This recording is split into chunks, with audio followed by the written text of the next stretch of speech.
दोस्तों नमस्कार। मोदी सरकार की उपलब्धियों की बड़ी लंबी सूची है और उस सूची का पाठ अगर इस देश के कैबिनेट मंत्री चुनावी रैलियों में करने लगे तो जनता वाह वाह करेगी और चुनावी जीत पर मोहर लगाने से वह हिचकेगी नहीं। और इसमें अगर डबल इंजन की सरकार का जिक्र कर दिया गया तो फिर यकीन मानिए राज्यों में भी अपनी सरकार और केंद्र में अपनी सरकार तो है ही। लेकिन फिर ऐसा क्या हो गया कि हर राज्य में चुनाव प्रचार के आखिरी चरण आते आते हर मंत्री और हर नेता जो बीजेपी का था और मोदी कैबिनेट के जो मंत्री थे वह उपलब्धियों को भूल गए। ये बताना भूल गए कि भारत की इकोनॉमी की रफ्तार क्या है। ये बताना भूल गए कि भारत किस दृष्टि से इस देश की तमाम जरूरतों को बीते 9 बरस में मोदी सत्ता के तहत पूरा कर चुका है और करेगा और भारत में चकाचौंध ही चकाचौंध है। यह बताने की जरूरत हर राज्य में आखिरी चरण में क्यों नहीं पड़ी? क्या जीत पर मुहर लग गई या फिर उपलब्धियों की सूची और डबल इंजन का नारा यह फेल हो गया और शायद इसीलिए बात बिगड़ गई? तो क्या 3 दिसंबर के बाद बीजेपी या कहें मोदी सरकार या कहें मोदी शाह की बिसात अब इस दिशा में नहीं जाएगी कि उपलब्धियां बताई जाए, डबल इंजन का जिक्र किया जाए? क्योंकि 6 महीने से भी कम का वक्त है। सही मायने में कहें तो दिसंबर, जनवरी, फरवरी और मार्च 4 महीने हैं। इन 4 महीनों में वह कौन सी बिसात बिछाई जाए जिसके जरिए 2024 के लोकसभा चुनाव में यह लगने लगे कि यह वह बीजेपी नहीं है, यह वह मोदी सत्ता नहीं है। तो क्या अच्छे दिन दूसरी बार लेकर आ जाया जाए और इस अच्छे दिन को लाने वाली सरकार और नेता बिल्कुल नए चेहरों के साथ जनता के सामने खड़े हो जाएं? यानी 2024 के लिए जिन्हें चुनाव लड़ना है वह बिल्कुल नए चेहरे होंगे, महिलाओं की तादाद ज्यादा होगी, सिर्फ चेहरे बदलने से, नाम बदलने से काम चल जाएगा? या फिर इस दौर की पहली सीख यह है कि अगर उपलब्धियों की फेरिस्त नहीं चली तो इसका मतलब है वो उपलब्धियां नहीं थी। तो क्या करना होगा? इस चुनाव का पहला पाठ तो यही है कि जनता की स्थिति बड़ी नाजुक है, उसे बहुत कुछ चाहिए। तो क्यों नहीं बहुत कुछ देने की स्थिति में आ जाए और बहुत कुछ के दायरे में सपने भी होंगे, इस देश की बदहाली को ढकने के तौर तरीके भी होंगे। और इसी प्रक्रिया के भीतर में जो जो हर राज्य के भीतर जनता की भावना जिन मुद्दों से जुड़ती है उन मुद्दों के आश्रय केंद्र सरकार की नई पहल 3 दिसंबर के बाद से ही शुरू हो जाएगी। क्या ऐसी प्लानिंग करने की स्थिति में इस दौर में बीजेपी आ चुकी है? जी नहीं, बीजेपी नहीं आई है। बीजेपी संभालने वाले आ गए हैं और संभालने वालों का एक अपना दायरा है। उस दायरे में बीजेपी के हर नेता की एंट्री होती नहीं है। जो बिसात बिछाते हैं, उस बिसात पर जो सपना दिखाते हैं, कौन है वो लोग और कौन सी प्लानिंग है यह समझने की अब जरूरत आ गई है। और इसी को जरा सिलसिलेवार तरीके से इसलिए समझिए कि हर महीने एक एक प्लानिंग है। दिसंबर के महीने में इस देश के सामने भारत के विकसित देश होने का सपना और कोई नहीं, प्रधानमंत्री मोदी रखने जा रहे हैं। विकसित भारत का मतलब है इस देश के भीतर हर इंफ्रास्ट्रक्चर को हम पूरा कर चुके होंगे। इस देश में लोगों में प्रति व्यक्ति आय का आंकड़ा जब इस देश की जीडीपी से जोड़कर निकालिएगा तो वो बहुत ज्यादा होगा। उसके भीतर मत घुसिएगा और मत सवाल कीजिएगा कॉरपोरेट के हिस्से में कितना या इस देश के 1% के हिस्से में 50, 60, 70% क्यों और बाकी 99% लोग किस तरीके से बदहाली की परिस्थिति में, मत पूछिएगा ये सवाल। जनवरी होते होते हम आपको धर्म की यात्रा दिखलाएंगे अयोध्या में राम मंदिर के जरिए। और इन परिस्थितियों को समझिए कि बेड़ा पार तो भगवान राम ही करेंगे। तो उसी आसरे पूरे जनवरी के महीने में और वह प्रक्रिया 6 महीने तक यानी मई के महीने तक इस देश में हर दरवाजे तक पहुंचेगी। वह उत्तर प्रदेश होगा, वह बिहार होगा, वह झारखंड होगा, वह मध्य प्रदेश होगा, पश्चिम बंगाल का एक हिस्सा होगा, राजस्थान का वो हिस्सा होगा और छत्तीसगढ़ का भी हिस्सा होगा। इन तमाम हिंदी पट्टी के इलाके में इसमें उत्तराखंड और हिमाचल प्रदेश भी जोड़ी और होगा तो पंजाब तक भी पहुंचेंगे। यह एक पूरी प्रक्रिया है जिसमें राममय इस देश के वोटरों को हो जाना चाहिए और खास तौर से तब जब स्वयंसेवकों के पास एक ही काम होगा कि अयोध्या में राम मंदिर और धर्म से बड़ी कोई चीज होती नहीं है। चुनाव कोई जीते कोई हारे, लेकिन जो धर्म के साथ खड़ा है वही सबसे बड़ा है। इस तरीके से पूरा जनवरी यानी दिसंबर का महीना विकसित भारत का सपना, जनवरी का महीना राममय हो जाने की परिस्थितियां और फरवरी का महीना इस देश में बजट के आश्रय जितना कुछ जनता को दिया जा सकता है सब कुछ दिया जाएगा। किसान सम्मान निधि सोच रहे हैं दुगनी कर दें, 6,000 से 12,000 रुपए। फर्टिलाइजर में आपको सब्सिडी चाहिए, अभी तक तो लगभग 2 लाख करोड़ का हो चला है, चलिए उसको भी लगभग दुगना कर देंगे। किसानों की आय और किसानों के साथ जुड़े हुए एमएसपी का सवाल और सरकार कहीं ज्यादा बड़ी तादाद में एमएसपी पर किसानों से अनाज खरीदेगी, इस पर ठप्पा लग जाएगा और खास तौर से वो मोटे अनाजों यहां तक कि दाल भी उसकी भी खरीदी होगी और जिन जिन किसानों को जो जो चाहिए उसके लिए बेहतरीन तरीके से लोन की व्यवस्था की जाएगी जो 0% पर रहेगा। जितना पैसा चाहिए बैंकों से आप उठा सकते हैं, 0% लोन पर उठा सकते हैं और यह प्रक्रिया मई तक जरूर रहेंगी। और इस परिस्थिति में कुछ कदम और अगर आप आगे और बढ़ाएंगे तो हमें महिलाओं के हाथों में अब करेंसी देने का वक्त आ गया है। जो बेरोजगार हैं उन्हें बेरोजगारी भत्ता देने का वक्त आ गया है। जो 5 किलो अनाज बांटा जाता है उसे भी बढ़ाने का वक्त आ गया है या उस 5 किलो अनाज के साथ कुछ और अनाज देने की स्थिति पैदा की जाएगी। यानी हर उस क्षेत्र में जहां जहां सवाल उठेंगे वो सवाल हो सकता है पेट्रोल डीजल से लेकर सिलेंडर गैस तक उठ जाए, यह भी सस्ता हो जाएगा। मार्च का महीने से पहले फरवरी में जब आपके सामने सब कुछ आ चुका होगा तो मार्च के महीने में सोचिए क्या होगा। उस समय हम लेकर आएंगे जो सीएए एनआरसी है उसके नियम कायदे कानून मार्च में तैयार हो जाएंगे और इस देश के भीतर बताया जाएगा कि कौन नागरिक है कौन नागरिक नहीं है, कब तक के दस्तावेज चाहिए कब तक के दस्तावेज नहीं चाहिए, किस किस समुदाय विशेष को यहां पर रहने की अनुमति है और कौन कौन इस देश के नागरिक के तौर पर नहीं रह रहा है। एक छटपटाहट विभाजन के बाद की परिस्थितियों में धर्मनिरपेक्ष भारत के भीतर नागरिकता को धर्म से जोड़ने की परिस्थितियां भी क्या पैदा हो जाएंगी। यह तो 2020 में ही पार्लियामेंट के भीतर जब 2015 से पहले जो भी अफगानिस्तान से आया, बांग्लादेश से आया, पाकिस्तान से आया, जो गैर मुस्लिम था उसको जब नागरिकता देने का सवाल उठा, यह सवाल तो तब भी उठा था, लेकिन ध्यान दीजिए हमने तब चीजों को नहीं पालन किया।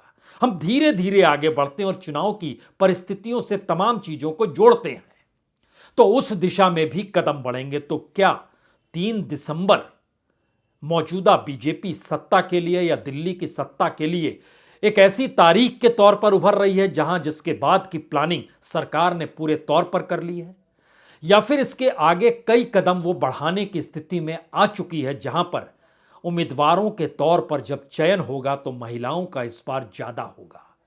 नए उम्मीदवार युवा होंगे या फिर कार्यकर्ता के तौर पर काम कर रहे होंगे और हो सकता है इस बार संघ से जुड़े स्वयंसेवकों को भी बड़ी तादाद में टिकट मिल जाए। विरोध के स्वर पार्टी के भीतर उठने नहीं चाहिए। जो कद्दावर नेता है वो अपनी सीट पर जीत जाएं, यही काफी है। बाकी पूरे देश की राजनीति को हम साधेंगे क्योंकि दिसंबर के महीने से ही जब विकसित भारत का जो विजन नीति आयोग ने तैयार कर रहे हैं और नीति आयोग ने दुनिया भर के अलग अलग इंस्टीट्यूशन से जो लगभग 6 से 7 इंस्टीट्यूशंस हैं उनसे जो मदद ली है उस मदद के आश्रय जो पूरा का पूरा ड्राफ्ट किया जा रहा है, जिसका पाठ किसी दूसरे को नहीं, प्रधानमंत्री मोदी को करना है, पार्लियामेंट के भीतर और पार्लियामेंट के बाहर। उन तमाम परिस्थितियों से जनता खुद को जुड़ा हुआ महसूस कर लेगी और भूल जाएगी कि बीते 9 बरस की उपलब्धियों की सूची क्या कहती है। डबल इंजन का कोई मतलब होता है या नहीं होता है, लेकिन बात यही नहीं रुकेगी। 3 दिसंबर के बाद एक स्थिति करप्शन को लेकर भी उभरेगी। उस करप्शन के दायरे में इस देश के कौन से लोग होंगे? पॉलिटिशियंस ही होंगे।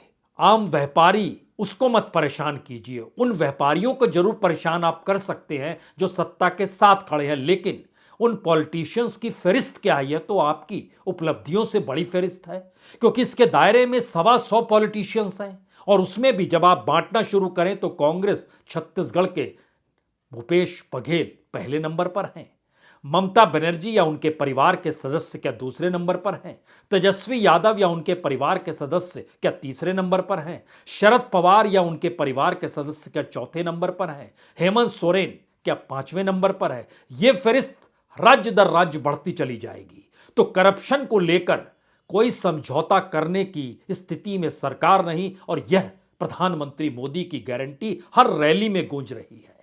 यानी ध्यान दीजिए, जिन उपलब्धियों का जिक्र था, जिस लिहाज से कैबिनेट मिनिस्टर्स को चुनाव प्रचार में लगाया गया, और इसी दौर में सेना से प्रचार अपनी योजनाओं को लेकर इस देश की नौकरशाही को प्रचार में लगाया गया, और अब चुनावी राज्य में वो नौकरशाही जागृत होगी और बताएगी कि सरकार की उपलब्धियां क्या क्या हैं। लेकिन यह काम इस चुनाव में तो नहीं कर रहा है।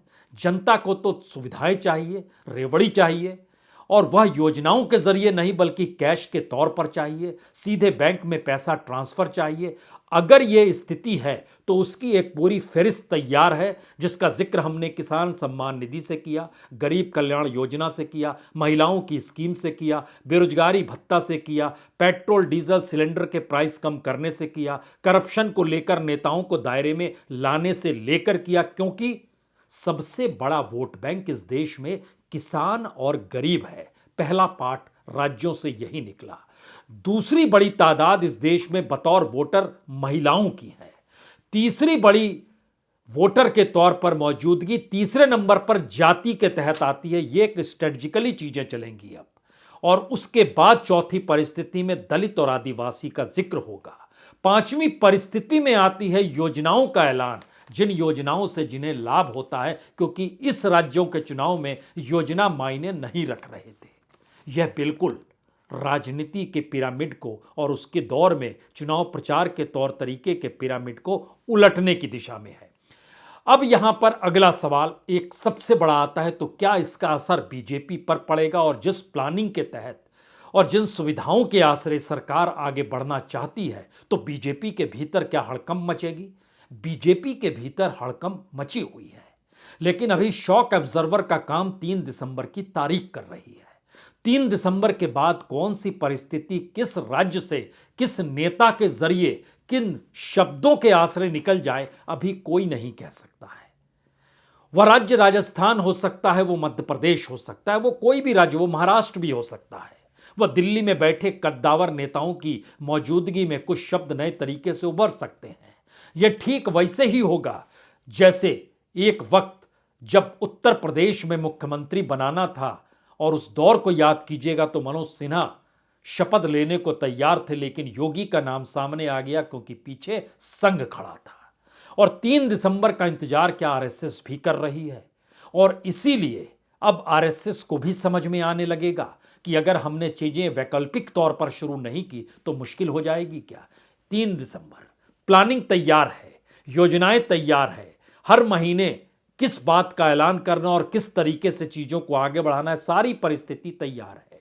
और इन परिस्थितियों के बीच में बड़ा अनुशासन हर पार्टी, हर स्वयंसेवक, हर कार्यकर्ता और हर राज्य के भीतर के ऑर्गेनाइजेशन में बाखूबी है। कोई अंतर इसमें नहीं आया है, सब कुछ जस का तस है, क्योंकि यहां इस तरीके से परिवर्तन नहीं होता है जिसमें आपको लगे कि शोर मच गया, हंगामा हो गया।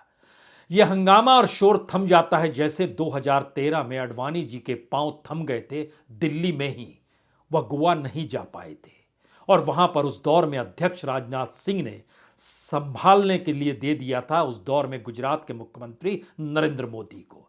ये परिस्थितियां होती हैं, लेकिन इस दौर में तो सब कुछ अपनी उंगलियों पर समेटे हुए हैं प्रधानमंत्री मोदी और अमित शाह। तो क्या उस डोर को भी कोई काटने के लिए खड़ा होगा या इस प्लानिंग के तहत चीजें चलेंगी? अब यहां पर अगला सवाल है कि जीत हार पर क्या पूरी रणनीति टिकी है? क्या इस दौर में यह माना जाए कि अब राज्यों के भीतर भी वही लोग प्रभावी होंगे जो 2024 के चुनाव में ज्यादा से ज्यादा उम्मीदवारों को जिताने का दावा बता सकें, ठोक सकें और संतुष्ट कर सकें दिल्ली को, अन्यथा बाकी सभी हाशिए पर यह होने वाला है। और अगर चुनाव जीत गए तो एक क्षण के लिए यह भी सोचिए कि ऐसा मत सोचिए कि राजस्थान के भीतर वसुंधरा को दोबारा सीएम नहीं बना सकते हैं। बना सकते हैं अगर गारंटी ले ले कि 25 लोकसभा की सीट जिता देंगी। गारंटी लेगा कोई? या इस दौर में दिल्ली से भेजा जाएगा जिसमें दो नाम चल रहे हैं, उसमें एक नाम कानून मंत्री का है तो दूसरा नाम स्पीकर का है।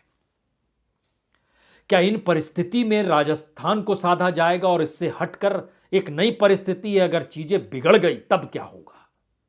इस प्लानिंग के दायरे के तहत भारत सरकार, केंद्र सरकार, मोदी सरकार या मोदी की बिसात, यह चारों जिन परिस्थितियों में काम करेगी उसके दायरे में नीति आयोग आएगा, फाइनेंस मिनिस्ट्री आएगी, कॉमर्स मिनिस्ट्री आएगी, इस देश में अर्बन डेवलपमेंट मिनिस्ट्री आएगी, तेल मंत्रालय आएगा, इस देश का गृह मंत्रालय उसमें शामिल होगा। यानी अभी जो आप मंत्रियों की आवाजाही चुनाव प्रचार में देख रहे हैं, एक झटके में 3 दिसंबर के बाद हर मंत्री को, पूरी सरकार को, नौकरशाही ही नहीं, सारे मंत्रियों को काम उस प्लान के तहत करना है जिस प्लान को 2024 के अप्रैल तक के लिए तैयार किया गया है। और सबके सामने एक ही मकसद है, 2024 किसी भी हालत में चाहिए। और राज्यों से आपने जो सीखा है, हमने जो सिखाकर भेजा था वह तो फेल हो गया, तो उसके बाद की परिस्थितियों में कैसे जुड़िएगा, तो उसकी भी ट्रेनिंग हो जाएगी। और यह ट्रेनिंग की शुरुआत 4 दिसंबर संसद के सस्ते ही शुरू हो जाएगी, जब वहां पर अभिभाषण होगा। ये सारे सवाल क्या बताते हैं? ये सारे सवाल बतलाते हैं कि अच्छे दिन, अच्छे सपने, बदहाली को ढकने के लिए रेड कारपेट और समाज में वोटों के ध्रुवीकरण के लिए मुद्दों का उछालना, यह चार चीजें एक साथ कैसे इस देश में 2024 के चुनाव से पहले रेंगेंगी, उसकी एक पूरी प्लानिंग और उसकी एक पूरी परिस्थिति सरकार के सामने स्पष्ट है, सत्ता के सामने स्पष्ट है। अब उसको समझना और समझाना 3 दिसंबर के बाद पार्लियामेंट में से इसकी शुरुआत होगी। लेकिन जो शुरुआत होगी वह बिल्कुल एक नए अंदाज में होगी। वह उस अंदाज में नहीं चलेगी जहां आपको महक आए कि अच्छा उस दौर के अच्छे दिन हम याद रखें या भूल जाएं। आपको वो याद आने ही नहीं दिया जाएगा। इस दौर में बरस दर बरस जो युवा तबका है वो समझ ले, उसे नौकरी नहीं मिलेगी, उसे मुद्रा योजना के तहत लोन कहीं ज्यादा मिलेगा। वो समझ ले उसको पहली बार इस देश में बेरोजगारी भत्ता भी दिया जाएगा और वो बजट का हिस्सा होगा। जिस तरीके से गरीब कल्याण योजना बजट का हिस्सा बनी कि अनाज 5 किलो 80 करोड़ लोगों को देना है, तो दिया गया। लेकिन इन तमाम परिस्थितियों के भीतर एक सवाल बार बार हर के जहन में गूंज रहा होगा, अगर बीते 9 बरस से जो कुछ हुआ उससे हटकर सरकार अपने आप को देखना चाहती है, तो वो कौन सी तस्वीर है जो सरकार बताना चाहती है? यह तस्वीर आज प्रधानमंत्री की नजर आंध्र प्रदेश में मंदिर में नजर आई और यह तस्वीर आने वाले वक्त में कई मंदिरों में नजर आएगी। और जब प्राण प्रतिष्ठा अयोध्या में होंगे, वहां पर भी इस देश के प्रधानमंत्री और संघ के सरसंघ चालक मोहन भागवत की मौजूदगी होगी। एक क्षण के लिए उस तस्वीर को देखिए। उस तस्वीर को सिर्फ इसलिए दिखाना चाहते हैं क्योंकि उसके बाद जो संदेश सरकार की तरफ से, पार्टी की तरफ से निकल कर आया, उसमें यही था कि प्रधानमंत्री ने 140 करोड़ लोगों के लिए शांति, उनके जिंदगी को बेहतर जिंदगी देने की स्थिति, यही मनौती मानी। यानी यह सवाल बहुत दूर की बात होगी कि इस देश में 2021 में जो सेंसस आना था, कितनी जनसंख्या है, कितने गरीब हैं, उसमें भी कितने बीपीएल से जुड़े हुए, गरीबी की रेखा से नीचे, ये सारी चीजें भूल जाइए। सपनों की दुनिया में खो जाइए और एक ऐसी परिस्थिति में आ जाइए जिस दृष्टि से भारत में प्रधानमंत्री या इस देश के राजा खुद को देखते हुए आपको भी देखना चाहते हैं। इस तस्वीर को एक क्षण के लिए देखिए।